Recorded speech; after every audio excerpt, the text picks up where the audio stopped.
तो before we go ahead to the next question, हम लोग पहले तीन टॉपिक हमारे पेंडिंग है रिलेटेड टू इलास्टिसिटी। इस चैप्टर में अगर आप देखोगे मैकेनिकल प्रॉपर्टीज ऑफ सॉलिड में दो सेक्शंस है। एक सेक्शन है इलास्टिसिटी का और दूसरा है फ्रिक्शन का। तो अभी इलास्टिसिटी के हमारे लास्ट के तीन टॉपिक बाकी है, तो हम लोग पहले वो कवर कर लेंगे। Very interesting and very simple, and of course उस पर क्वेश्चन बहुत ज्यादा आते हैं।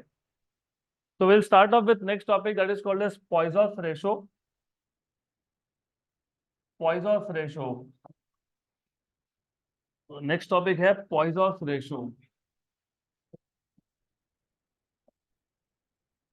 पॉइजॉस ratio, it is not poisons ratio. ये है पॉइजो, इसको पॉइजन नहीं बोलते, इसको पॉइजो बोलते हैं, poisons ratio.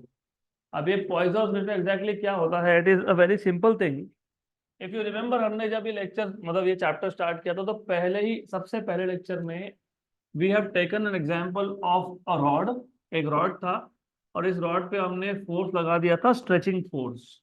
If you remember, हमने यहाँ पे दोनों डायरेक्शन से फोर्स लगाया था, आउटवर्ड्स, स्ट्रेचिंग फोर्स।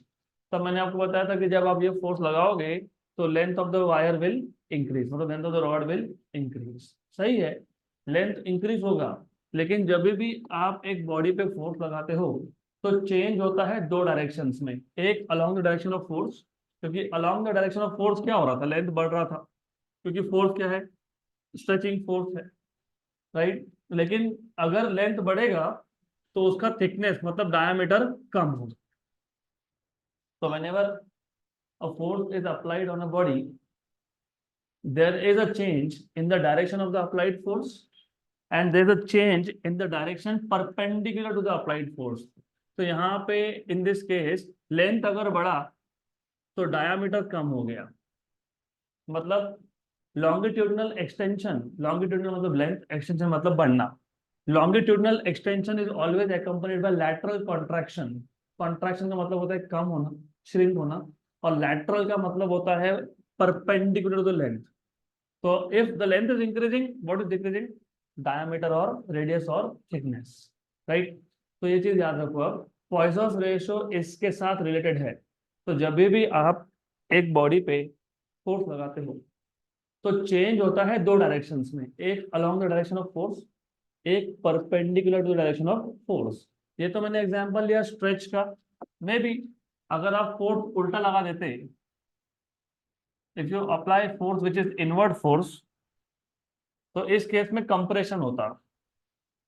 कंप्रेशन होना मतलब लेंथ कम होना, और अगर लेंथ कम होगा तो इफ लेंथ इज डिक्रीजिंग तो क्या होगा? डायमीटर बढ़ेगा कि कम होगा? बढ़ेगा, तो डायमीटर विल इंक्रीज। ओके। तो अगर अगर रिमेंबर, अगर लॉन्गिट्यूडनल कॉन्ट्रैक्शन है तो लैटरल एक्सटेंशन है, अगर लॉन्गिट्यूडनल एक्सटेंशन है तो लैटरल कॉन्ट्रैक्शन है। यहाँ तक क्लियर? Simple, extremely simple. तो अभी इसको याद रखो। Diagram I will not draw really here, तो यू शुड जस्ट नो। और आपके समझने के लिए, क्योंकि मैंने नोट्स में भी डायग्राम नहीं दिया हुआ है, वहां पे diagram is missing in the notes, तो I kept it for you. मैं से बताया तो क्या करना है आपको, you can take any example like a rod. एक रॉड था, इस रॉड पे आपने फोर्स लगा दिया। अब डिपेंड करता है कि फोर्स आपने स्ट्रेचिंग लगाया है। अगर आपने फोर्स स्ट्रेचिंग फोर्स लगाया है तो एक्सटेंशन जो है वो लॉन्गिट्यूडनल है, मतलब लेंथ बढ़ने वाला है। तो remember, this was the original situation, and because of this force length तो बढ़ गया लेकिन डायमीटर कम हो गया, तो there is lateral contraction in this case. There is lateral contraction in this case. यहाँ तक क्लियर? Is this clear? ये समझेगा तो पॉइसन रेशियो समझ में आएगा, नहीं तो कुछ नहीं समझ में आएगा। तो when a force is applied, when a force is applied to a body,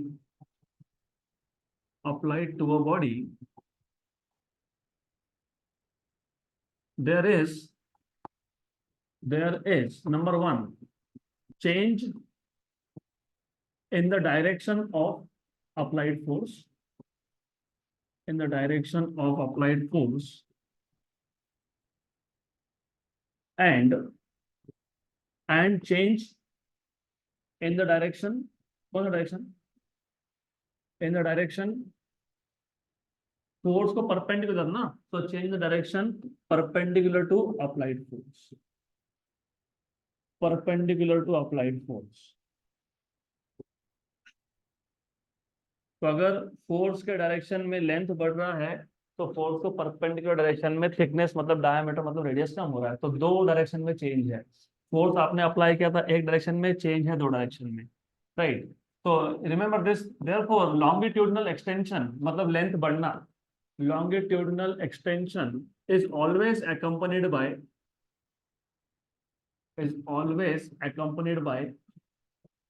lateral contraction, is always accompanied by lateral contraction। तो ऐसा हो ही नहीं सकता कि लेंथ बढ़ गया लेकिन डायामीटर या थिकनेस चेंज नहीं हुआ, ऐसा कभी नहीं होता। तो it is always this particular case, right. तो अब तक हमने डिफाइन किया था तीन टाइप के स्ट्रेन। कौन से तीन टाइप के स्ट्रेन? टेंसाइल स्ट्रेन कैसे डिफाइन किया था? Change in length per unit original length. फिर वॉल्यूम स्ट्रेन मतलब change in volume per unit original volume. और तीसरा था shear strain, change in shape per unit original shape, या फिर relative displacement of any layer to that of its distance from the fixed layer. अब हम लोग चौथे टाइप का स्ट्रेन डिफाइन करेंगे जिसको बोलेंगे लैटरल स्ट्रेन, क्योंकि लॉन्गिट्यूडिनल स्ट्रेन मतलब टेंसाइल स्ट्रेन वो तुमको पता ही है, that is delta L by L, right. तो क्या नहीं पता? What you don't know is lateral strain. तो अभी लैटरल स्ट्रेन डिफाइन करेंगे। Change in diameter, change in diameter और रेडियस पर यूनिट, मतलब रेशो है ये, per unit original diameter, per unit original diameter मतलब per unit original radius is defined as or is known as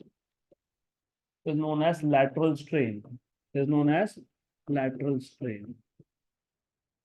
जैसे change in length upon original length longitudinal strain है, वैसे ही change in diameter upon original diameter क्या है? Lateral strain है। या फिर change in radius upon original radius क्या है? लैटरल स्ट्रेन है। यहाँ तक क्लियर हुआ क्या? Is this clear? Concept is very simple. एक बॉडी है लाइक अ रॉड, तुमने फोर्स लगा दिया, कौन सा फोर्स है? स्ट्रेचिंग फोर्स है। स्ट्रेचिंग फोर्स ने लेंथ बढ़ा दिया, मतलब वहां पे टेंसाइल स्ट्रेन लॉन्गिट्यूडिनल स्ट्रेन होने ही वाला है, change in length upon original length. लेकिन जब लेंथ बढ़ रहा था तो थिकनेस मतलब डायमीटर मतलब रेडियस कम हो रहा था। तो यहाँ पे एक और टाइप का स्ट्रेन आएगा जिसको तुम क्या बोलोगे? Lateral strain. डिफाइन कैसे करोगे? चेंज इन डायमीटर पर यूनिट ओरिजिनल डायमीटर, या फिर change in radius per unit original radius. तो लैटरल स्ट्रेन हमने डिफाइन कर दिया। Therefore lateral strain is equal to change in radius या change in diameter upon original diameter, upon original diameter। तो तुम इसको ऐसा लिख सकते हो, लैटरल स्ट्रेन को तुम लिख सकते हो डेल्टा डी बाई डी, या फिर delta R by R, where D is diameter and R is radius. सिर्फ एक चीज याद रखना, यहाँ पे माइनस साइन लगेगा। क्यों माइनस साइन लगेगा? अगर लेंथ बढ़ रहा है तो डायमीटर कम हो रहा है। अगर स्ट्रेचिंग फोर्स है तो लेंथ बढ़ेगा, डायमीटर कम होगा। अगर कंप्रेसिव फोर्स है, क्योंकि मैंने कंप्रेसिव स्ट्रेस या कंप्रेसिव स्ट्रेन बताया नहीं, आपको पता होना चाहिए। हर बार फोर्स एक्सटेंशन प्रोड्यूस करता है ऐसा नहीं है। मैंने अभी एग्जांपल दिया था आपको कि sometimes the force will what the force will do will decrease the length. तो उस केस में जो टेंसाइल स्ट्रेन या लॉन्गिट्यूडिनल स्ट्रेन है वो नेगेटिव आएगा, क्योंकि लेंथ कम हो रहा है। लेंथ कम होगा तो डायमीटर बढ़ने वाला है, तो फिर ये पॉजिटिव आएगा। तो रिमेंबर, अगर लैटरल स्ट्रेन नेगेटिव है तो लॉन्गिट्यूडिनल स्ट्रेन पॉजिटिव है। अगर लैटरल स्ट्रेन पॉजिटिव है तो लॉन्गिट्यूडिनल स्ट्रेन नेगेटिव है। दोनों में से एक नेगेटिव आएगा ही हमेशा, राइट। और इस पे क्वेश्चन आता है जो मैं आपको जेई नीट का सेट दूंगा ना, पहला ही क्वेश्चन है उसका, वो JEE में भी आया है, नीट में भी आया है, दोनों में आया है। और माइनस साइन नहीं लिखा तो आंसर अलग, लिखा तो आंसर अलग, और दोनों ही ऑप्शन में दिए हुए। तो you need to remember one of these two is always negative, okay. तो यहां तक सबसे पहले आपको लैटरल स्ट्रेन पता होना चाहिए। लैटरल स्ट्रेन पता होगा तो पॉइसन समझेगा। What is Hooke's law? Within elastic limit stress is directly proportional to strain. यहाँ पे पॉइसन रेशियो के लिए एक स्टेटमेंट आपको याद रखना है, within elastic limit lateral strain is directly proportional to longitudinal strain। Simple. जितना ज्यादा lateral strain है उतना ज्यादा longitudinal strain है। Simple. So within elastic limit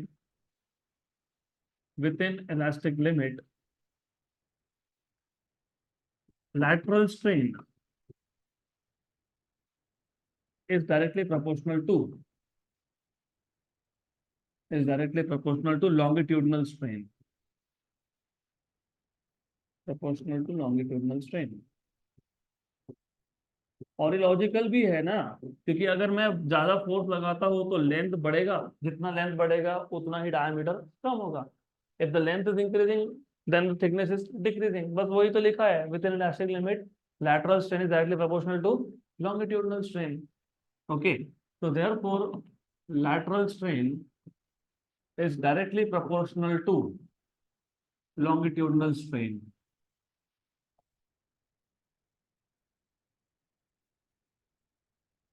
so lateral strain is equal to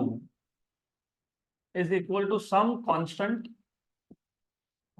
और वो जो सम कांस्टेंट है उसको हम डिनोट करते हैं सिग्मा से, और इस सिग्मा को बोलते हैं पॉइसॉन रेशियो। क्या बोलते हैं इसको? पॉइसॉन रेशियो। अभी रेशियो क्यों बोलते हैं समझ में आएगा आपको। तो lateral strain is proportional to longitudinal strain, मतलब lateral strain equal to some constant into longitudinal strain, और ये सम कांस्टेंट है sigma. This will be the ratio of lateral strain upon longitudinal strain. इसको सिर्फ यहाँ शिफ्ट कर देता हूँ, अगर longitudinal strain right hand side पे मल्टीप्लाई कर रहा है तो लेफ्ट हैंड साइड पे डिवाइड करेगा। सिंपल हो गया। So what is Poisson's ratio? It is the ratio of lateral strain to that of longitudinal strain। Simple। What is lateral strain by the way? अभी बताया था मैंने। हाँ, change in diameter मतलब delta D per unit original diameter with minus sign upon delta L by L, where delta L is change in length and L is original length, या फिर delta R by R with minus sign upon delta L by L. हो गया, खत्म, done. This is Poisson ratio. Simple. Poisson ratio की typical value 0 से 1 के बीच में होती है। It will never एग्जीड 1। 1 के ऊपर जाता नहीं है। Maximum value of sigma is 1, maximum बोल रहा हूं मैं। और नॉर्मली टिपिकली ये 0.2 से 0.6 या 0.7 के बीच में मिलेगा आपको, और मोस्ट ऑफ द मटेरियल्स के लिए आपको 0.5 के बहुत आसपास मिलेगा। मतलब मैंने आपको आंसर ही बता दिया। तो लैटरल स्ट्रेंथ पूछा हो तो almost most of the material you will find it is 0.5। मैं सब नहीं बोल रहा हूँ, मैं बोल रहा हूँ मोस्ट। क्लियर यहाँ तक? गुड। तो what is Poisson ratio? It is the ratio of lateral strain to that of longitudinal strain। what is lateral strain? change in diameter per unit original diameter। very good, good। तो बहुत simple topic था। Let us now move ahead to next topic, और ये purely theoretical topic है। इस topic के और इसके अगले वाले टॉपिक के मैं एक्स्ट्रा आपको नोट्स दूंगा। तो वो जो नोट्स में लिखा है, कम से कम ये टॉपिक जो अभी आने वाला है वो आपको नोट्स में फॉलो नहीं करना है, वो टेक्स्ट बुक का है। और मैंने जानबूझ के रख दिया वैसे, so that you can compare उनका लैंग्वेज और हमारा लैंग्वेज, थोड़ा सा सिंप्लीफाइड वर्जन है हमारा। तो अगला टॉपिक, उसके 3 अलग अलग नाम है। उसको बोलते हैं stress strain curve. It is called as stress strain curve या स्ट्रेस स्ट्रेन ग्राफ। इसी को बोलते हैं behaviour of metal wire, behaviour of metal wire under increasing load, under increasing load. इसी को बोलते हैं Searle's method. The same, it is called as Searle's method. तो एक ही topic, there are 3 different names to it. Stress strain curve मतलब नाम से समझ में आ रहा है कि आप एक एक्सिस पे स्ट्रेस प्लॉट करने वाले हो, दूसरे एक्सिस पे स्ट्रेन प्लॉट करने वाले हो, राइट। और हमको ऑलरेडी पता है, हमने जब हुक्स लॉ डिफाइन किया था हमने बोला था within elastic limit stress is proportional to strain. तो हमको इस ग्राफ का एक पार्ट ऑलरेडी पता है, that will be a straight line passing through origin, क्योंकि वो हमने हुक्स लॉ में देखा। और मैंने आपको तभी बताया था कि ये जो स्ट्रेट लाइन है इसके बाद क्या होता है वो आगे आएगा। This is the time for which we will see कि वो स्ट्रेट लाइन के बाद ग्राफ कैसा दिखता है, right. And it is also called as behaviour of metal wire under increasing load. तो उसको समझ में आ रहा होगा कि एग्जैक्टली करना क्या है। बिहेवियर चेक करना है किसका, मेटल वायर का, अंडर इंक्रीजिंग लोड। मतलब क्या, एक वायर लेंगे, उसको एक रिजिड सपोर्ट पे लगा देंगे, जैसे सीलिंग पे बांध दिया, जो फ्री एंड है उस पे हम लोग लोड बढ़ाते जाएंगे, राइट। लोड तब तक बढ़ाएंगे जब तक वायर टूटता नहीं है, और हम उसका ग्राफ प्लॉट करेंगे किसका, स्ट्रेस वर्सेस स्ट्रेन का। क्योंकि आइडियली क्या होता है ना, हमको ऐसा लगता है कि हमने एक वायर लिया, हमने लोड लगा दिया, वायर टूट गया। डायरेक्ट नहीं टूटता है, it goes through different stages. तो हमको एक एक स्टेज में देखना है कि कितना स्ट्रेस था, कितना स्ट्रेन था, ग्राफ स्ट्रेट लाइन था कि नहीं था, कौन से इंपॉर्टेंट पॉइंट्स है, कब जाके वायर टूटता है। तो we will see all this point. और ये जो मेथड था to study stress strain curve, ये सर्ल नाम के साइंटिस्ट ने डेवलप किया था, तो इसके लिए बोलते हैं इसको Searle's method. Method is pretty simple. एक वायर लेना है, उसको रिजिड सपोर्ट से बांधना है, उसके नीचे लोड लगाना है, और लोड बढ़ाते जाना है, इंक्रीज करते जाना है in steps of half a KG, 0.5 kilogram. Okay, तो हम लोग लोड बढ़ाएंगे in steps of half a KG according to Searle's method. Good. सिर्फ एग्जाम्पल के लिए मैं शायद देखते हैं, to make it simple I may take 1 kg, लेकिन नॉर्मली जो ओरिजिनल एक्सपेरिमेंट था ना उसमें half half half half KG से लोड बढ़ाया था। तो व्हाट वी डू इज, हमारे पास एक वायर है आइडियली, लेकिन हम एक की जगह पे दो वायर लेंगे। क्यों दो लेंगे बताता हूँ मैं। सपोज मेरे पास ये स्टील वायर है, तो दूसरा भी मेरे पास स्टील वायर ही है, तो I have two wires which are placed side by side, okay, same length. और अगर आपको मतलब पता तो है ही, यू शुड नो, कोई भी वायर अगर आप लेते हो, let me take a wire, some random wire, होगा ही, होता ही है सब, और इसको मैंने रिजिड सपोर्ट में बांधा और दूसरा एंड लूज छोड़ दिया, है ना, लूज है ना ये, करेक्ट। तो मुझे अगर इस वायर को टॉट करना है, मतलब बेसिकली टाइट करना है, स्ट्रेच करना है, तो क्या करेंगे, नीचे क्या लगाएंगे, लोड लगाएंगे। तो दोनों पे बाय डिफॉल्ट हमने हाफ अ केजी का लोड लगा के रखा है, और वो जो दोनों वायर पे हमने हाफ अ केजी का बाय डिफॉल्ट लोड लगा के रखा है, तो जो इनिशियल लोड तुमने लगाया था उसका रीजन सिर्फ इतना है कि that the both wire should be straight, extremely straight, मतलब टेंशन होना चाहिए वायर के अंदर। तो what we have done is, in this case, इन दोनों ही वायर पे हमने इनिशियली हाफ केजी का लोड लगा के ही रख दिया, हाफ केजी का लोड लगा दिया दोनों पे इनिशियली, करेक्ट। हमको एक्चुअली एक ही वायर का स्टडी करना है, लेकिन हमने दो क्यों लिए मैं बताता हूँ, थोड़ा सा लॉजिक है उसके पीछे, आई टेल यू। कभी भी आप, अभी देखो क्या करोगे, लोड बढ़ाओगे तो क्या होगा, लोड बढ़ाते जाएंगे तो क्या होगा, एलोंगेशन होगा, मतलब लेंथ बढ़ेगा, करेक्ट। तो तुमको कैसे पता लगेगा कि लेंथ कितना बढ़ा, लेंथ कितना बढ़ा, तो उसके लिए तुमको कंपैरिजन के लिए एक चाहिए ना। डू यू अंडरस्टैंड, मेरे पास एक 10 मीटर का वायर था, एक ही वायर था, मैंने एक वायर लिया, लोड बढ़ाते जा रहा हूँ, मुझे समझेगा कैसे कि हाफ केजी लोड बढ़ाने के बाद लेंथ में चेंज कितना हुआ। तो तुम चेंज मेजर करने के लिए पहले किसके साथ कंपेयर करते हो ना, कंपेयर करने चाहिए ना कुछ। फॉर एग्जाम्पल, किसी के पास गाड़ी है, किसी के पास साइकिल है ना, कोई साइकिल पे जा रहा है, उसको क्या पता कितनी स्पीड से जा रहा है, उसकी गाड़ी पे स्पीडोमीटर है क्या, नहीं है, नहीं है ना। सपोज बाजू में दोस्त आ गया, दोस्त के पास तो गाड़ी थी, गाड़ी पे क्या होता है, स्पीडोमीटर, तो पूछ लेगा ना उसको, अरे स्पीड कितना है, वो तो बता देगा। अगर उसने बोला 40 किलोमीटर पर आवर, और ये और वो साथ में जा रहे हैं, तो इसका स्पीड भी कितना हो गया, 40 किलोमीटर पर आवर। तो रिमेंबर, यहाँ पे एक वायर का पर्पस सिर्फ रेफरेंस का है, just to know how much is the change produce in that wire. तो थोड़ा सा लॉजिकली भी सोचना पड़ेगा आपको कि हमको तो एक ही वायर का स्टडी करना है, तो दूसरा क्यों लाए हम लोग, तो दूसरा हम लाए बिकॉज ऑफ रेफरेंस। तो रेफरेंस के लिए तो एक काम करेंगे, इसके ऊपर ना एक स्केल को चिपका देंगे।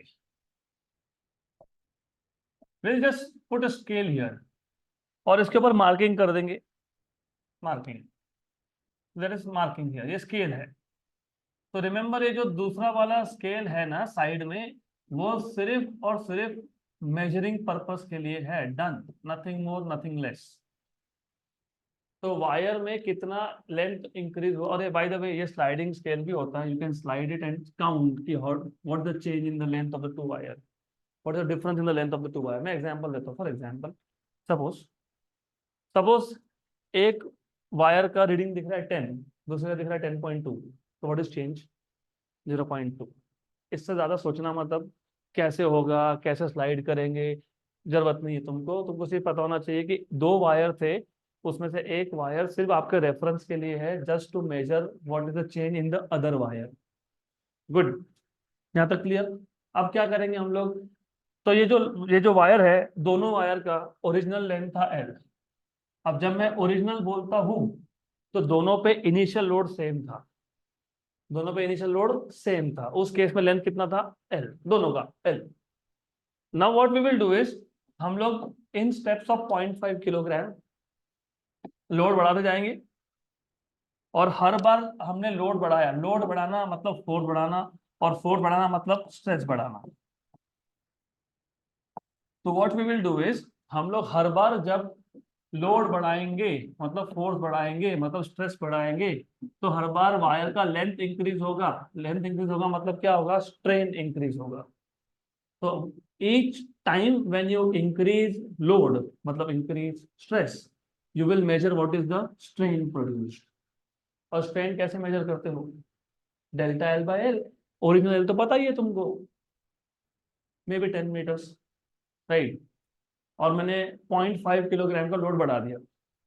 ओके, तो इमेजिन, मैं सिर्फ ना 0.5 की जगह पे 1 kg बोलने वाला हूँ, थोड़ा इजी होता है समझने में। ठीक, okay. So remember, what I will do is, instead of 0.5 kilogram, I'll say 1 kilogram. So we will increase load in steps of 1 kg. How much is 1 kg in Newton?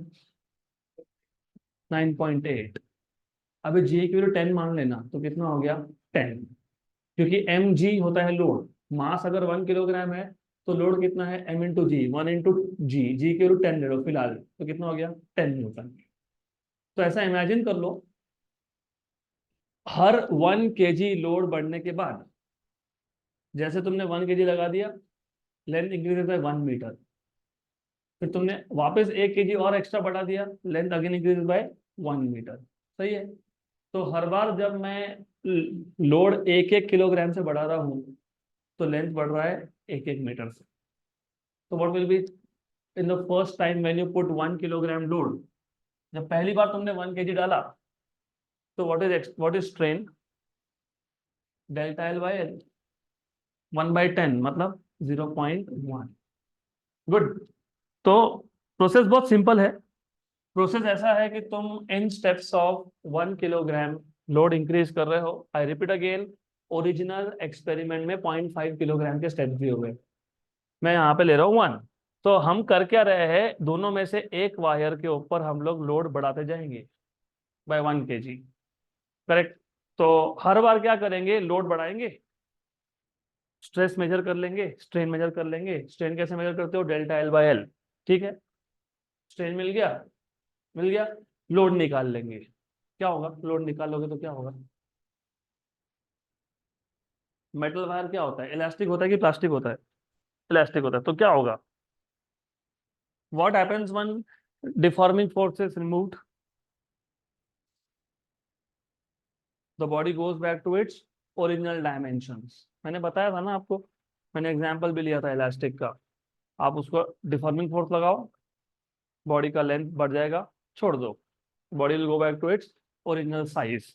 तो यहाँ पे भी तुम जब 1 kg का लोड लगा रहे हो, लेंथ इंक्रीज होगा, निकाल लोगे तो it will go back to its original length. Correct. फिर आप 2 kg का लोड लगाओगे, पहले 1 था अभी 2 कर दिया, पहले 10 मीटर का 11 हुआ था, अभी कितना हो जाएगा? 12। फिर वापस से लोड निकाल लोगे, क्या होगा? It will go back to original length that was 10 metre.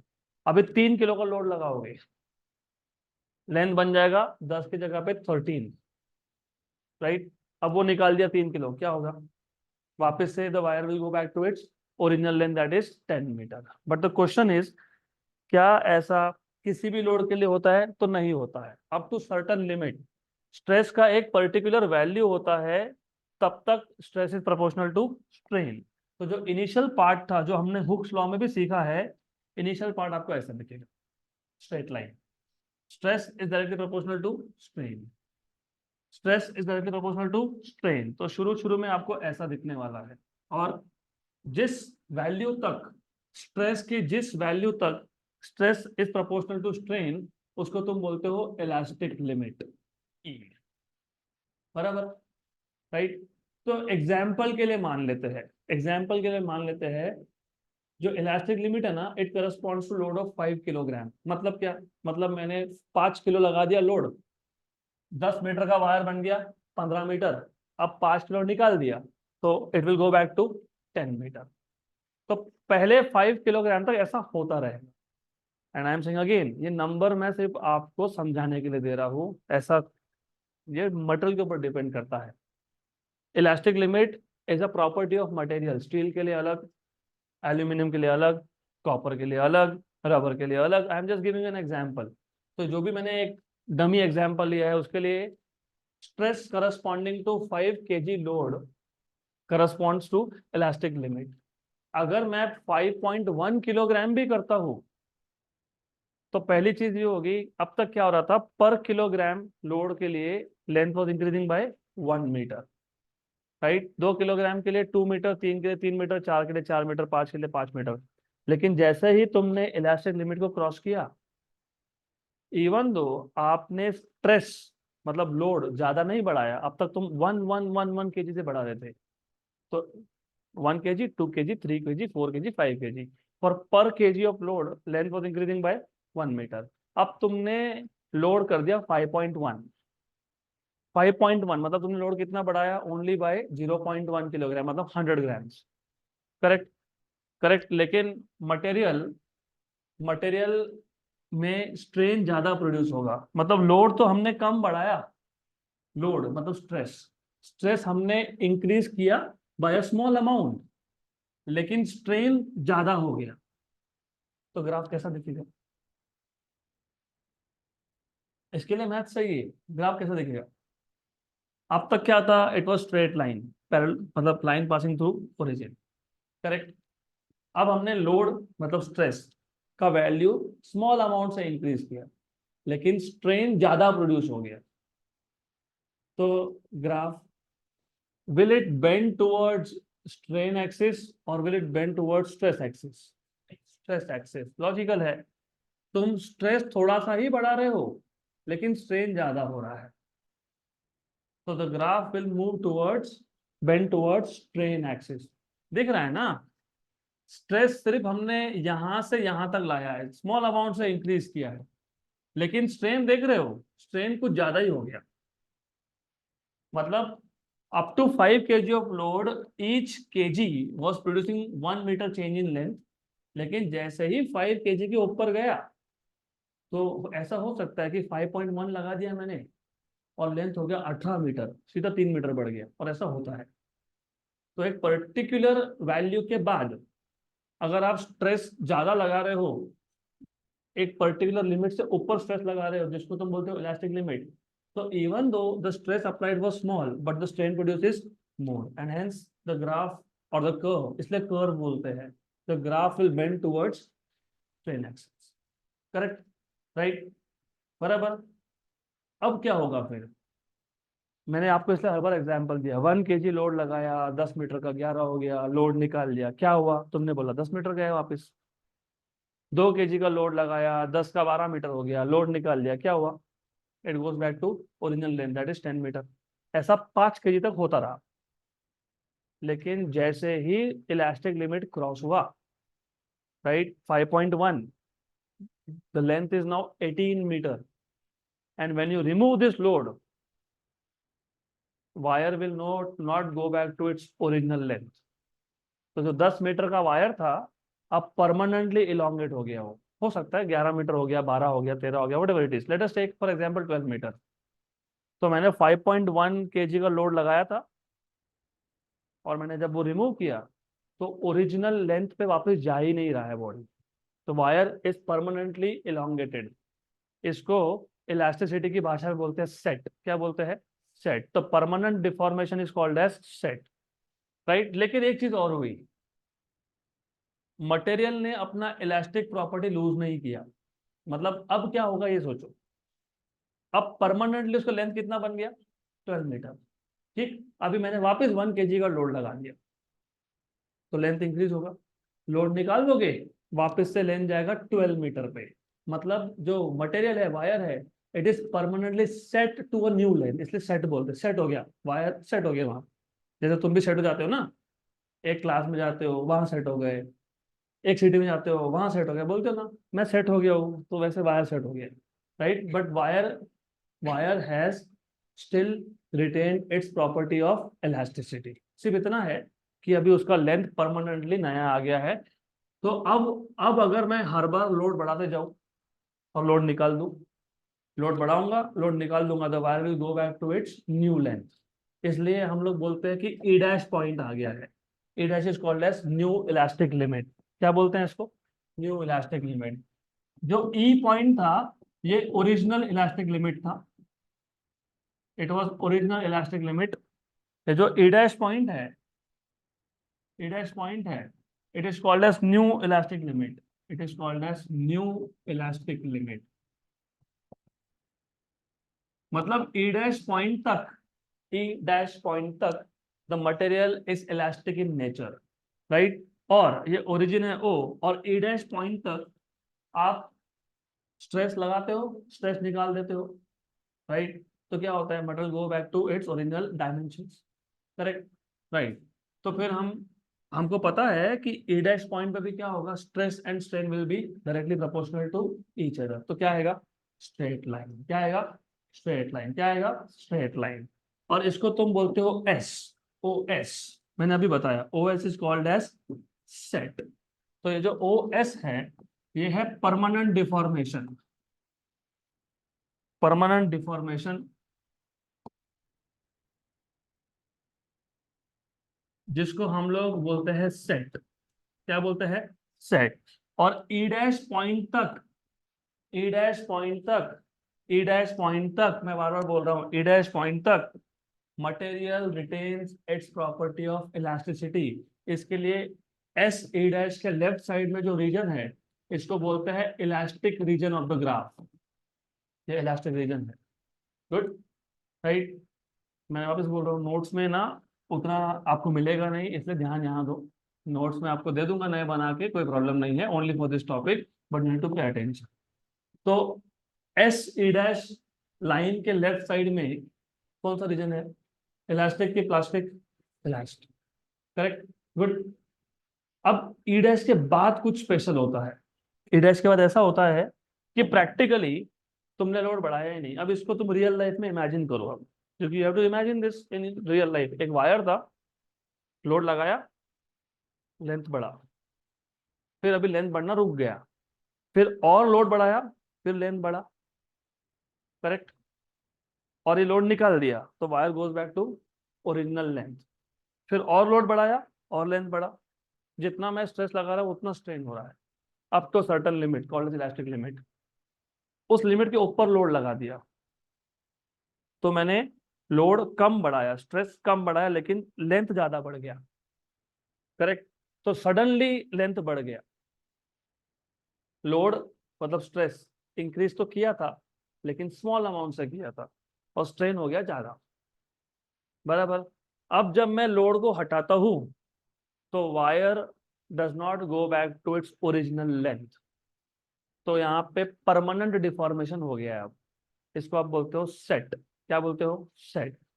लेकिन वायर का प्रॉपर्टी अभी भी इलास्टिक है। मतलब मटेरियल ने अपना इलास्टिसिटी का प्रॉपर्टी छोड़ा नहीं, अभी भी वो इलास्टिक है। सिर्फ इतना है कि अब वो नए लेंथ पे सेट हो गया है। तो जब तुम लोड बढ़ाओगे तो लेंथ इंक्रीज होगा, लोड निकाल दोगे तो it will go back to its new length. ये कब तक होगा? ई डैश तक। ये ई डैश तक होगा, ई डैश तक। उठो उठो उठो, जागो जागो। ओके, तो दिस विल हैपन कब तक? Up to E dash. But E dash के बाद क्या होता है, that is very interesting. E dash के बाद आपने स्ट्रेस बढ़ाया ही नहीं, मतलब एक पर्टिकुलर अमाउंट ऑफ लोड लगा के छोड़ दिया आपने। और ऐसा होता है, आपने एक लोड लगा के छोड़ दिया, अपने आप देखोगे लेंथ बढ़ते जा रहा है, धीरे धीरे बढ़ते जा रहा है। करेक्ट करके देखो, होता है, ऐसा होता है। बहुत जगह पे आप देखोगे, कहीं कहीं पे ना रस्सी बांधते हैं और उसके नीचे लोड डालते जाते हैं, डालते जाते हैं, फिर सडनली ना एक स्टेज पे हमने लोड नहीं बढ़ाया, फिर भी रस्सी नीचे आने लग जाती है। करेक्ट। तो what happens after a dash is कि तुमने स्ट्रेस बढ़ाया ही नहीं, लेकिन फिर भी लेंथ बढ़ते गया, मतलब strain is increasing, strain is increasing on its own. हमने स्ट्रेस बढ़ाया था क्या? नहीं। तो ग्राफ वाई एक्सिस में बढ़ना चाहिए क्या? नहीं। तो वाई एक्सिस में बढ़ रहा है क्या? नहीं। लेकिन स्ट्रेन बढ़ते जा रहा है क्या? लेंथ अपने आप इंक्रीज हो रहा है क्या? यस। तो ग्राफ कहाँ जाना चाहिए? टुवर्ड्स स्ट्रेन, मतलब it should be a line parallel to strain axis. Okay, correct. ये कब तक होता है? ये होता है एक स्पेशल पॉइंट तक, जिसको तुम बोलते हो वाई पी, यील्ड पॉइंट। क्या बोलते हैं इसको? Yield point. क्या बोलते हैं इसको? Yield point. क्या बोलते हैं इसको? Yield point. दिमाग में फिट कर लो, यील्ड पॉइंट। तो ई डैश से वाई पी तक, ई डैश मतलब न्यू इलास्टिक लिमिट से यील्ड पॉइंट तक हमने लोड बढ़ाया ही नहीं, हमने स्ट्रेस बढ़ाया ही नहीं, लेंथ बढ़ते गया। राइट, करेक्ट है ना? तो कैसा हुआ? ये बहने जैसा हुआ ना, flowing. Length is flowing, length is increasing. Correct. Length अपने आप इंक्रीज हो रहा है, तो हम क्या बोलते हैं कि ये फ्लो हो रहा है। क्या बोलते हैं? फ्लो हो रहा है, बहना। लोड लगा के छोड़ दिया, लेंथ अपने आप ही बढ़ते गया, उसको क्या बोलते हैं? फ्लो होना। क्या बोलते हैं उसको? फ्लो होना। क्या बोलते हैं उसको? फ्लो होना। क्या बोलते हैं उसको? तो ये जो रीजन है ना ए डैश से वाई पी तक, इसको बोलते हैं प्लास्टिक फ्लो। क्या बोलते हैं इसको? Plastic flow. मतलब द मटेरियल इज फ्लोइंग, मतलब material has lost its property of elasticity, मतलब क्या बन गया? वो प्लास्टिक बन गया। तो क्या बोलेंगे उसको? Plastic flow. बराबर। और वाईपी पे आके फाइनली वो रुक जाएगा, मतलब अब जब तक तुम स्ट्रेस नहीं बढ़ाते तब तक स्ट्रेन नहीं बढ़ने वाला। तो वाईपी पॉइंट पे आने के बाद, यील्ड पॉइंट पे आने के बाद अपने आप इंक्रीज इन लेंथ नहीं होने वाला। अब अगर तुमको वायर का लेंथ और बढ़ाना है, तो फिर तुमको ऐसा करना पड़ेगा, फिर तुमको लोड बढ़ाना पड़ेगा। तो जितना तुम लोड बढ़ाओगे उतना ही आप देखोगे, if you increase stress, strain will increase. If you increase stress, strain will increase. ये कब तक होगा? ये नेक पॉइंट तक होगा। कब तक होगा ये? नेक। अभी नेक पॉइंट क्या बताता हूँ तुमको, मैं वो भी बताता हूँ। This is called as neck point. But you see, YP से एन तक तुम स्ट्रेस बढ़ाओगे तो स्ट्रेन बढ़ेगा। वैसे ओ से ई तक भी यही हो रहा था, तुम स्ट्रेस बढ़ा रहे थे, स्ट्रेन बढ़ रहा था। लेकिन ओ से ई तक एक स्ट्रेट लाइन था, और वाईपी से एन तक स्ट्रेट लाइन नहीं है। तो यहाँ पे stress was directly proportional to strain, linear relation था, linear graph, y equal to mx form. Right. And here yp to n, stress बढ़ाओगे तो स्ट्रेन बढ़ रहा है, लेकिन लीनियरली नहीं बढ़ रहा है, तो that is not a straight line. Right. अब तुम अगर तुमको समझना है कि मटेरियल के अंदर क्या हो रहा है, तो best way is to think of the wire. तो वाईपी के बाद क्या हो रहा है, हम उस पर फोकस कर रहे हैं। देखो वाईपी के बाद क्या होगा। वाईपी के बाद मतलब यील्ड पॉइंट के बाद what will happen is, look, suppose हमारे पास ओरिजिनली ओरिजिनली वाईपी पॉइंट पे, यील्ड पॉइंट पे इतना था लेंथ ऑफ वायर। वाईपी पे, हाँ, यील्ड पॉइंट पे, ओरिजिनल लेंथ नहीं है ये यील्ड पॉइंट का लेंथ है। अब जब मैं लोड बढ़ाता हूं, इफ आई इंक्रीज लोड मतलब इंक्रीज स्ट्रेस बियॉन्ड वाईपी, तो लेंथ बढ़ेगा, यस ऑफ कोर्स बढ़ेगा, मतलब स्ट्रेन बढ़ेगा। लेकिन मैंने अभी बताया था, लेंथ बढ़ना मतलब क्या काम होगा? अभी पॉइजन थ्रेशोल्ड में बताया मैंने, डायामीटर कम होना, थिकनेस कम होना, मतलब रेडियस कम होना। तो वाईपी से एन तक, वाईपी से एन तक मतलब वाईपी से नेक्स्ट पॉइंट तक, the wire length of the wire is increasing and the diameter is decreasing uniformly. What do you mean by uniform? Same everywhere. बराबर तुम देख रहे हो कि लेंथ बढ़ा तो हर जगह पे डायामीटर सेम अमाउंट से कम हुआ, सेम अमाउंट से कम हुआ। यहाँ तक क्लियर है? क्लियर है यहाँ तक? तो वाईपी से एन तक क्या होता है? लेंथ बढ़ता है, डायमीटर डिक्रीज होता है, लेकिन डायमीटर डिक्रीज होता है यूनिफॉर्मली। तुमको ऐसा नहीं देखने के लिए नहीं मिलेगा कि एक कोई पर्टिकुलर जगह पे, फॉर एग्जांपल एक जगह पे कुछ ज्यादा ही कम हो गया, ऐसा नहीं देखने को मिलेगा। राइट? ये नेक पॉइंट पे होता है। अब नेक पॉइंट तक for increase in length there was decrease in diameter, but the diameter was decreasing uniformly. लेकिन तुम अगर नेक पॉइंट से ज्यादा लोड लगा दोगे, मतलब if you go beyond neck point, neck point नाम में ये नेक, तो होता क्या है पता है? नेक पॉइंट पे क्या होता है? नेक पॉइंट पे ऐसा होने लगता है, मतलब वायर में, मटे बॉडी में ऐसे पार्ट्स बन जाते हैं जहां पे किसी जगह पे, फॉर एग्जांपल इस जगह पे डायामीटर कुछ ज्यादा ही डिक्रीज हो गया, बाकी जगह पे उतना डिक्रीज नहीं। राइट? इसको नेक पॉइंट क्यों बोला? उसका गर्दन देख लो, ऐसा ही है ना? नेक, ऊपर का पार्ट वाइड है, नीचे का पार्ट वाइड है, तो बीच में थोड़ा सा थिकनेस, डायमीटर कम है, इसके इसको क्या बोलते हैं? नेक पॉइंट। तो नेक पॉइंट पे क्या होने लगा है? नेक पॉइंट पे, नेक पॉइंट पे डायमीटर का डिक्रीज यूनिफॉर्म नहीं है। मतलब ये पहला इंडिकेशन है। वायर तुमको बोल रहा है ये अभी मत बनाना लोड, अगर बढ़ाया और वैसे नेक पॉइंट पे क्रैक, क्रैक आने लगता है वायर के अंदर, वायर स्टार्ट गेटिंग क्रैक्ड। अगर तुमने इसके बाद थोड़ी सी कोशिश भी कर दी ना, if you try make a small attempt of increasing the load, गए काम से सीधा you will reach B point, where B is called as break point, जिसको ब्रेकिंग स्ट्रेस भी बोलते हैं। मतलब हो गया, वायर गया टूट, डन। तो this is how the graph of stress versus strain looks like. तो तुम वायर पे लोड लगा रहे हो, डायरेक्टली वायर नहीं टूटता है। You increase load, you decrease load, it goes back to its original dimension. You increase load further, you decrease load, it goes back to its original dimension. You increase load further and you take out that load, decrease load, now it does not go to its original length. मतलब it has already crossed original elastic limit, but the material has still retained elastic properties. So material is now set to a new length, इसलिए इसको बोलते हैं set. Permanent deformation is called as set. अब तुम load बढ़ा रहे हो, कम कर रहे हो, लोड बढ़ा रहे हो, कम कर रहे हो, जब तुम लोड निकाल लोगे तो wire will go back to its new length, not the original one, new length. पर ये भी एक लिमिट तक होता है। तुमने अगर वो लिमिट भी क्रॉस कर दी, तो at E dash point, that is new elastic limit, if you try to increase stress by little amount, तो तुम स्ट्रेस तो मामूली सा बढ़ाओगे, लेकिन स्ट्रेन बढ़ता जाएगा। राइट?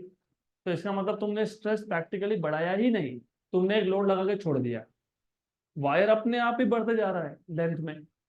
मतलब सिर्फ स्ट्रेन बढ़ रहा है, स्ट्रेस नहीं बढ़ रहा। तो इसको बोलते हैं प्लास्टिक फ्लो। ई डैश से लेफ्ट साइड में होता है इलास्टिक रीजन, ई डैश के राइट साइड में होता है प्लास्टिक रीजन। करेक्ट? तो ई डैश से वाईपी तक, YP is called as yield point. Yield point तक क्या होगा? यील्ड पॉइंट तक तुमने स्ट्रेस नहीं बढ़ाया, स्ट्रेन बढ़ते गया, आपने कोई एक्स्ट्रा लोड डाला नहीं है, जितना लोड डाला था उतना ही लगा के छोड़ दिया, अपने आप ही लेंथ बढ़ने लग गया। एक स्टेज तक बढ़ेगा फिर अपने आप रुक जाएगा। अगर अब फर्दर आपको लेंथ बढ़ाना है, मतलब स्ट्रेन बढ़ाना है, तो क्या करना पड़ेगा? स्ट्रेस बढ़ाना पड़ेगा। तो अब हम लोग स्ट्रेस बढ़ा रहे हैं, स्ट्रेन बढ़ रहा है, स्ट्रेस बढ़ा रहे हैं, स्ट्रेन बढ़ रहा है, कहां से कहां तक? वाईपी से एन तक। लेकिन यहाँ पे जो तुम स्ट्रेस बढ़ा रहे हो और जो स्ट्रेन बढ़ रहा है, वो लीनियर रिलेशन नहीं है, that is not non linear graph. Neck point तक अगर तुम मटेरियल के अंदर क्या हो रहा है वो सोचोगे, तो वाईपी से एन तक लोड बढ़ाना, स्ट्रेस बढ़ाना, मतलब लेंथ इंक्रीज होना, लेंथ इंक्रीज होना मतलब डायमीटर डिक्रीज होना, तो yp से n तक यूनिफॉर्म डिक्रीज इन डायमीटर है, वायर का डायमीटर कम हुआ हर जगह पे इक्वल अमाउंट में। बट नेक पॉइंट पे आने के बाद ऐसा होता है कि देयर आर रीजन्स जहां पे डायमीटर कुछ ज्यादा ही कम हो गया, मतलब the decrease in diameter is more compare to the other parts of it, मतलब ये हमारे नेक जैसा दिखता है, इसलिए इसको नेक पॉइंट बोलते हैं। और नेक पॉइंट पे आने के बाद वायर्स में क्रैक डेवलप होते हैं। तो नेक पॉइंट के बाद इफ यू ट्राई, थोड़ा सा भी तुमने स्ट्रेस बढ़ाने की कोशिश की, गए, वायर टूट जाएगा। तो बी पॉइंट पे आके finally wire will break, hence B point is called as break point, and the value of stress corresponding to B point is called as breaking stress. Clear यहाँ तक? गुड। तो this was the behaviour of a metal wire under increasing load, या फिर सर्ल्स method, या फिर stress strain curve. Clear है? पक्का पक्का? Sure sure? 100%? तो डोंट वरी, जो भी कुछ मैंने बोला है उसके एक्स्ट्रा नोट्स मैं आपको दूंगा। I will give you this notes. It will take couple of days, क्योंकि मुझे सब पॉइंट बाय पॉइंट लिखना पड़ेगा तब क्या होता है। तो I will give you that notes. तो let us now move to last topic of elasticity, not of this chapter, last topic of elasticity. Interesting है, मैंने कहीं आपको शायद ग्रेविटेशन में, यस ग्रेविटेशन में, तो ग्रेविटेशन में जब हम लोगों ने ग्रेविटेशनल पोटेंशियल एनर्जी, याद है क्या? याद है? याद है? अभी संडे को टेस्ट है आपका, तो ग्रेविटेशनल पोटेंशियल एनर्जी याद होना चाहिए ना। जब मैंने आपको ग्रेविटेशनल पोटेंशियल एनर्जी सिखाया था तब मैंने आपको चीज बोली थी, पोटेंशियल एनर्जी आप फिजिक्स में 11th और 12th के फिजिक्स में 7 से 8 बार सुनोगे, और हर जगह पे पोटेंशियल एनर्जी का मतलब सेम होता है। मैं वापस एक बार रिपीट कर देता हूँ, अपने दिमाग में फिक्स कर लो, एकदम सेट होना चाहिए, क्योंकि पोटेंशियल एनर्जी सेट मतलब समझे ना, सेट, सेट परमानेंटली स्टोर होना चाहिए सिस्टम के अंदर। Potential energy in any context of physics और chemistry, it always comes from work done. हमेशा ये वर्क डन से आता है, हमेशा, ऑलवेज। मैं एग्जांपल लेता हूँ एक एक करके। इलेक्ट्रोस्टैटिक्स में तुम डिराइव करोगे 12th में। कॉन्सेप्ट ये है कि हमारे पास एक रीजन ऑफ स्पेस है, वहां पे एक भी चार्ज नहीं है, हम पहला चार्ज लेके आए, और चार्जेस हमेशा हम इन्फिनिटी से लाते हैं। इन्फिनिटी से क्यों लाते हो वो हम लोग 12th में डिस्कस कर लेंगे। इन्फिनिटी से लाए, पहला चार्ज लाए और एक जगह पे रख दिया, नो वर्क इज डन। क्यों? अपोज करने के लिए कुछ था ही नहीं। वर्क डन सिर्फ तब होता है when there is something to oppose. Example, अरे पेन गिर गया, ओके सॉरी, ये पेन को ना मैंने ऐसा फ्लोर से उठा लिया ऊपर, वर्क डन हुआ। क्यों? क्योंकि इसको ग्रेविटी नीचे खींच रहा था और मैंने अगेंस्ट द ग्रेविटी वर्क कर दिया। तो वर्क डन कब होता है? जब अपोजिंग फोर्सेस होते हैं। जब तुम पहला चार्ज लाने की बात कर रहे हो तो कोई था ही नहीं, अपोज कौन करेगा, तो नो वर्क इज डन। लेकिन जब सेकेंड चार्ज को हम लोग लाए, पहला चार्ज पॉजिटिव था, सेकेंड चार्ज भी पॉजिटिव था, तो पहले चार्ज को सेकेंड चार्ज ने क्या किया? अपोज किया, राइट। तो हमको जबरदस्ती लाना पड़ा, मतलब फोर्स लगा के लाना पड़ा। फोर्स क्या करता है? वर्क डन करता है। तो हम लोग वर्क करके लाए। What is work? Energy. Energy can neither be created nor be destroyed. तो गया कहाँ पे energy? It is stored in the system of charges. It is stored in the system of charges, मतलब पहला चार्ज और दूसरा चार्ज दोनों के सिस्टम में स्टोर हुआ। पोटेंशियल एनर्जी या वर्क कभी भी एक चार्ज में स्टोर नहीं होता है, it is stored in the system of charges. अब तीसरा लेके आए, तीसरे को कौन कौन अपोज करेगा? First and second. तो ये जो वर्क हुआ, it is again stored in the system of charges, right. तो work done is stored in the system of charges. और यहाँ जो ये एनर्जी है, it is because of location.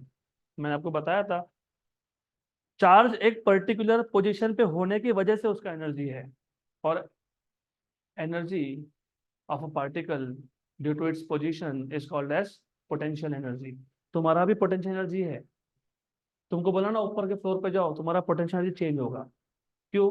क्योंकि तुम ऊपर जाओगे, ऊपर मतलब ऊपर के फ्लोर पे ग्रेविटी के अगेंस्ट वर्क करके जाओगे, राइट। तो ये जो तुम वर्क कर रहे हो against gravity, it will be stored in the form of change in potential energy, right. तो तुम्हारा पोजीशन चेंज हुआ तो एनर्जी चेंज हुआ। तो सिमिलरली एक पर्टिकुलर कॉन्फ़िगरेशन के लिए जो एनर्जी होता है उसको क्या बोलते हो, पोटेंशियल एनर्जी। और इस पोटेंशियल एनर्जी को बोलोगे इलेक्ट्रोस्टैटिक पोटेंशियल एनर्जी, क्योंकि यहाँ पे तुम चार्जेस की बात कर रहे हो। ग्रेविटी के केस में क्या बोलोगे, ग्रेविटेशनल पोटेंशियल एनर्जी। ऐसा 5 जगह पे और आएगा, उसमें से एक मैं अभी बताऊंगा, बाकी 4 हम 12वीं में बात करेंगे। अभी आ जाते हैं अपने टॉपिक पे। अब यहाँ पे जो पोटेंशियल एनर्जी होता है, यहाँ पे जो वर्क डन से एनर्जी आता है, उसको हम लोग बोलते हैं स्ट्रेन एनर्जी, या फिर उसको बोलते हैं इलास्टिक एनर्जी। दोनों एक ही बात है, स्ट्रेन एनर्जी और इलास्टिक एनर्जी, बराबर। अब थोड़ा सा कॉन्सेप्ट को अच्छे से समझ लेना, बहुत इजी टॉपिक है। तो हमारे पास एक वायर था, हमारे पास एक वायर था जिसका ओरिजिनल लेंथ था एल। कितना लेंथ था इसका ओरिजिनल, एल। कितना लेंथ था इसका ओरिजिनल, एल। अब इस पे मैंने लोड लगा दिया एक, some weight, 10 kg, 20 kg, 15 kg, जो भी होगा, एक लोड लगा दिया। क्या होता है लोड लगाने से, क्या होता है, इलोंगेशन होता है। वेरी गुड, इलोंगेशन होता है, एक्सीलेंट। तो इलोंगेशन हो गया, तो वायर का इलोंगेशन हो गया। मतलब पहले जिस वायर का लेंथ आपने ऐसा बनना चाहिए कि अर्थक्वेक भी आ गया ना, तो भी आपका ध्यान भटकना नहीं चाहिए। ओके, तब जाके तो मजा है साइंस सीखने का, नहीं तो क्या, साइंस मतलब फिजिक्स साइंस ही होता है। चलो अभी ध्यान दो यहाँ पे। तो ओरिजिनल लेंथ कितना था, एल। तुमने क्या किया, लोड लगा दिया। लोड ने क्या किया, लेंथ को इंक्रीज कर दिया। कितने से इंक्रीज किया, लेट अस से डेल्टा एल। कितने से इंक्रीज किया, डेल्टा एल। कितने से इंक्रीज किया, डेल्टा एल। तो लोड लगाने के बाद what is the new length, L plus delta L. यहाँ तक क्लियर, गुड। लेकिन एक चीज याद रखो, ऐसा कभी नहीं होता कि तुमने लोड लगाया, जैसे लोड लगाया डायरेक्टली लेंथ बढ़ गई। 10 मीटर था, सिर्फ मैंने लोड लगाया और 15 मीटर हो गया, ऐसा नहीं होता है। It takes certain amount of time. ये नहीं बोल रहा हूँ कि 2 साल लग जाएंगे, whatever time it takes, 1 minute, 30 second, 50 second. क्यों ऐसा, क्योंकि जैसे तुमने लोड लगाया, लोड मतलब फोर्स लगाया, जो फोर्स होता है ना, वो फोर्स को पूरे वायर पे लगने के लिए, क्योंकि तुमने फोर्स कहाँ लगाया, लोअर एंड पे। लोड कहाँ लगाया तुमने, लोअर एंड पे। तो ये जो लोड है ना, इसको पूरे वायर तक आते आते it takes certain amount of time. तो होगा क्या, ये फाइनल स्टेज है। ये क्या है, फाइनल स्टेज है। मतलब तुमने वायर पे एक लोड लगाया और इसको तुमने सफिशिएंट टाइम के लिए छोड़ दिया, 15-20 मिनट छोड़ दिया आपने। और फिर आप घूम फिर के 15 मिनट में चाय वाय पी के आए, फिर तुमने मेजर किया, हाँ लेंथ इंक्रीज हुआ। Correct, right. तो at final stage, tell me, at final stage how many of you remember what was the formula for Young's modulus? क्या था, F L by A delta L. ऐसा ही था ना, पक्का पक्का यही था ना, हाँ यही था, यही था, अरे यही था। What is force from here, Y A delta L by capital से, where F is the complete load, total load. मतलब क्या, मतलब अगर मैंने 10 kg का वेट लगाया है, 10 kg, 10 kg को जी से मल्टीप्लाई करोगे, एम जी, मतलब 10 × 10, 100 न्यूटन। तो जब मैंने जस्ट ये लोड कनेक्ट किया था, जस्ट लगाया, तो वायर पे लोड था 0, क्योंकि मैंने जस्ट कनेक्ट किया है। और सफिशिएंट टाइम छोड़ देने के बाद, मतलब यहाँ पे इनिशियल लोड 0 वाला सिचुएशन है, तो इनिशियली लेंथ इंक्रीज भी नहीं हुआ है, हाँ। लेकिन after sufficient amount of time, यहाँ पे आके जब मैं चेक करता हूँ, तो टोटल लोड कितना है, एफ मतलब कितना है, 100 न्यूटन, 10 × 10। तो फाइनल स्टेज में क्या होता है, फाइनल स्टेज में पूरा का पूरा लोड पूरे वायर पे एक्ट करता है, और एक पूरे लोड ने इलोंगेशन, फाइनल इलोंगेशन कितना प्रोड्यूस कर दिया, डेल्टा एल। तो फाइनल स्टेज पे पूरा लोड वायर के ऊपर लग चुका है और फाइनल स्टेज पे जितना इलांगेशन होना था वो हो गया है, राइट। इक्वेशन नंबर 1 यहाँ तक क्लियर, बराबर, सही है। अगर मैं इंटरमीडिएट स्टेज में चेक करता, मतलब मैंने लोड लगाया और मैं घूमने फिरने नहीं गया, मैं वहीं देखता था रुक के कि क्या हो रहा है, तो मुझे ऐसा भी दिखता कि अरे 10 सेकंड के बाद थोड़ा सा वायर का लेंथ बढ़ गया, थोड़ा सा बढ़ गया, तो थोड़ा सा मतलब कितना, लेट अस से एक्स, तो लेट अस से एक्स, राइट, बराबर। तो जब एक्स अमाउंट से इलोंगेशन हुआ था तब फोर्स कितना एक्ट हो रहा था, स्मॉल एफ, क्योंकि कैपिटल एफ तुमने किसको बोल के रखा है, कैपिटल एफ किसको बोल के रखा है, फाइनल लोड को। मैं वापस समझा देता हूँ, थोड़ा ध्यान दो। आपने कितना वेट लगाया है, Mister cap and Mister G, Mister G, अब तुमको मैं बाय बाय जी बोल दूंगा क्योंकि ध्यान नहीं है क्लास में। Do you expect a teacher to put a chip inside your brain? नहीं ना, कोई नहीं कर सकता, तो तुमको करना पड़ेगा। ध्यान नहीं देते हो फिर समझ में नहीं आता, कैसे समझेगा भाई? इससे इससे और क्या डिटेल बताऊं मैं आपको, ऐसा ऐसा हो रहा है, ये तो पीपीटी लगा देता है, हो गया, चलो सिलेबस खत्म। तो यहाँ ध्यान दो। तो रिमेंबर हमने 10 किलोग्राम का लोड लगाया, मतलब टोटल टोटल फोर्स 100 न्यूटन होने वाला है। जीरो से कितना होने वाला है, 100 न्यूटन, लेकिन उसको टाइम लगता है। तो इंटरमीडिएट स्टेज पे बीच में 100 तो नहीं होगा ना, थोड़ा सा कम होगा, हो सकता है 10 न्यूटन हो, 15 न्यूटन हो, 20 न्यूटन हो, 25 न्यूटन हो। तुमने 100 न्यूटन को क्या नाम दिया, F, और 25 को क्या बोलोगे, कैपिटल एफ बोलोगे क्या, नहीं, तो इनकी सम डिफरेंट नेम, कुछ तो एक नाम बोल देंगे, स्मॉल एफ। तो एट सम इंटरमीडिएट स्टेज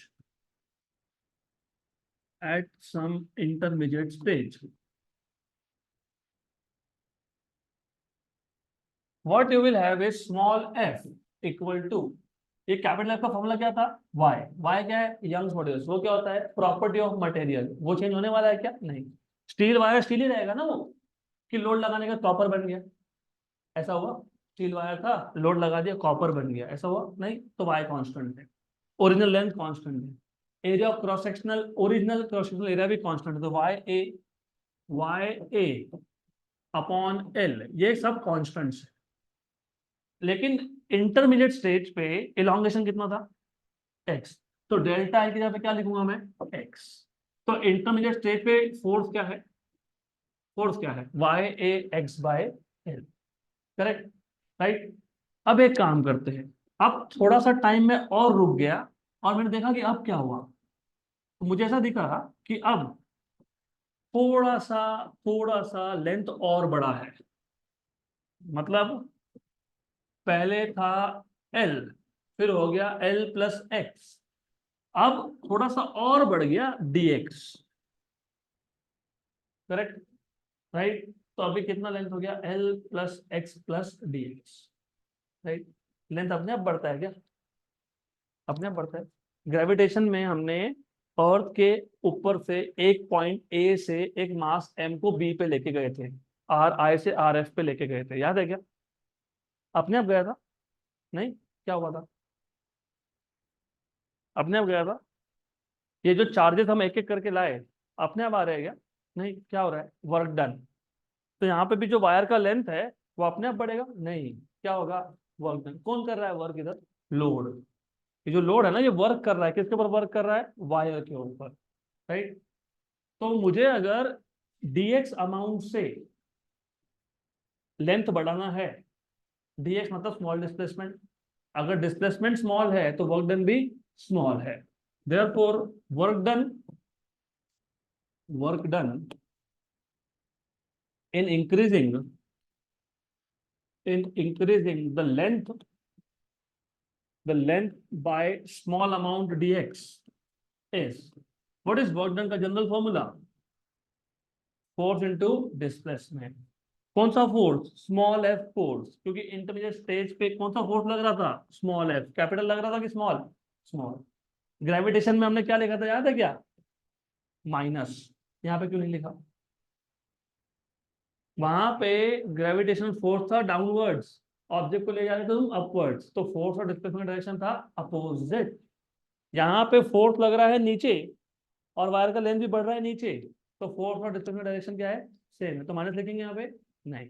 तो आपको मिल जाएगा यहाँ से work done dw equal to f, what is f, y a x by l into d x, है ना, स्मॉल एफ, करेक्ट। तो ये हो गया work done in increasing the length by a small amount d x. अगर मुझे total work done देखना है, टोटल वर्क डन मतलब जीरो इलॉन्गेशन, क्योंकि यहाँ पे डेल्टा एल की वैल्यू कितनी है, जीरो, और यहाँ तक आते आते कितनी हो गई, डेल्टा एल। तो मुझे अगर टोटल वर्क डन निकालना है, ग्रेविटेशन में क्या किया था यार तुमने, याद है, ए से बी पे लेके जाना है, आर आई से आर एफ पे लेके जाना है, तुमने बोला कि एकदम नहीं लेके जाते, छोटे छोटे स्टेप्स में, D R D R D R D R, हर बार डी आर में क्या हुआ, वर्क डन हुआ, कितना हुआ, डी डब्ल्यू। फिर टोटल वर्क डन कैसे निकाला था, इंटीग्रेट, तो यहाँ पे क्या करोगे, इंटीग्रेट। तो total work done can be obtain by integration, total work done can be obtained as total work done is integration, किसका इंटीग्रेशन, डी डब्ल्यू का, जीरो इलॉन्गेशन से कितना इलॉन्गेशन के लिए, डेल्टा एल के लिए, राइट। तो इंटीग्रेट कर लो, इंटीग्रेट कर लो, तो therefore you have D W equal to, remember, sorry, W equal to total work done equal to integration from zero to delta L, क्या था, क्या था, डी डब्ल्यू क्या था, Y a x by l into d x. Constant को हम लोग क्या करते हैं, इंटीग्रेशन के बाहर कौन कौन कांस्टेंट है, y कांस्टेंट है, a कांस्टेंट है और l भी कांस्टेंट है, तो zero to delta l x dx। सिर्फ अभी मैं क्या करूंगा ना, ये डेल्टा एल डेल्टा बार बार डेल्टा कौन लिखते बैठेगा, तो क्या बोल देंगे, स्मॉल एल। तो what is small l, final elongation, what is small l, final elongation, what is small l, final elongation. सिर्फ डेल्टा एल की जगह पे क्या लिख रहा हूं मैं, small L, done. What is integration of x dx, x square by two, correct. ये जो टू है इसको बाहर निकाल लो, फिर क्या करते हो, upper limit minus lower limit, तो Y A by L, what is upper limit, L, तो L square minus lower limit is zero, और टू तो पहले ही बाहर निकाल लिया मैंने, करेक्ट। सिर्फ अभी एक काम करता हूं, तो work done equal to one by two y a l, यहाँ क्या था, क्या था ये, क्या था ये, क्या था ये, एल स्क्वायर था ना, तो ऐसा लिख दूं क्या, चलता है, चलता है। What is y a delta L by capital L? What is y a delta L by capital L? क्या ये final force acting on the wire, सिर्फ मैंने डेल्टा एल को क्या लिखा, स्मॉल एल। तो what is y a small l by capital l, it is a final force, मतलब sufficient time देने के बाद जो वायर के ऊपर लोड लग रहा होगा वो लोड। तो ये कौन है, ये कौन है, कौन है ये, फाइनल फोर्स, और ये कौन है, फाइनल इलोंगेशन। तो मैं इसको ऐसा लिख सकता हूँ क्या, हाफ लोड इनटू एक्सटेंशन, क्योंकि एफ क्या है, what is F, load, what is L, extension. यहां तक क्लियर, पक्का। अब क्वेश्चन ये आता है कि ये जो वर्क हुआ, क्यों हुआ ये वर्क, वायर के लेंथ को इंक्रीज करने में वर्क हुआ, वायर के लेंथ को कैपिटल एल से capital L plus small L तक, मतलब डेल्टा एल तक लेके जाने में वर्क हुआ, but work is energy which can neither be created. तो क्वेश्चन ये है कि ये वर्क गया कहाँ पे, कहाँ गया, ये पूरे के पूरे वायर में स्टोर हो जाता है in the form of potential energy, और इसको तुम बोलते हो स्ट्रेन एनर्जी या फिर elastic energy. This work is stored in complete wire, full wire, correct, and this is called as elastic energy या फिर स्ट्रेन एनर्जी। लेकिन है क्या ये, पोटेंशियल एनर्जी, उसको तुम डिनोट करते हो कैपिटल यू से। तो फिजिक्स के कोई भी कॉन्टेक्स्ट में, ग्रेविटी हो, इलेक्ट्रोस्टैटिक्स हो, इलास्टिसिटी हो, फ्लूइड मैकेनिक्स आएगा आगे, वो हो, हर जगह पे पोटेंशियल एनर्जी का डिफॉल्ट नोटेशन है कैपिटल यू। तो ये जो एनर्जी था, ये जो वर्क था, वो स्टोर हो गया वायर में. व्हाट इज स्ट्रेन एनर्जी और इलास्टिक एनर्जी और potential energy of wire? Half F into L, मतलब half load into extension, half load into extension, half load into extension. याद रहेगा ये पक्का? अभी इसके आगे का छोटा सा पार्ट बाकी है, तो इन द नेक्स्ट लेक्चर में ये भी रिवाइज करवाऊंगा और वो छोटा सा पार्ट भी आगे करेंगे. So that's it for today.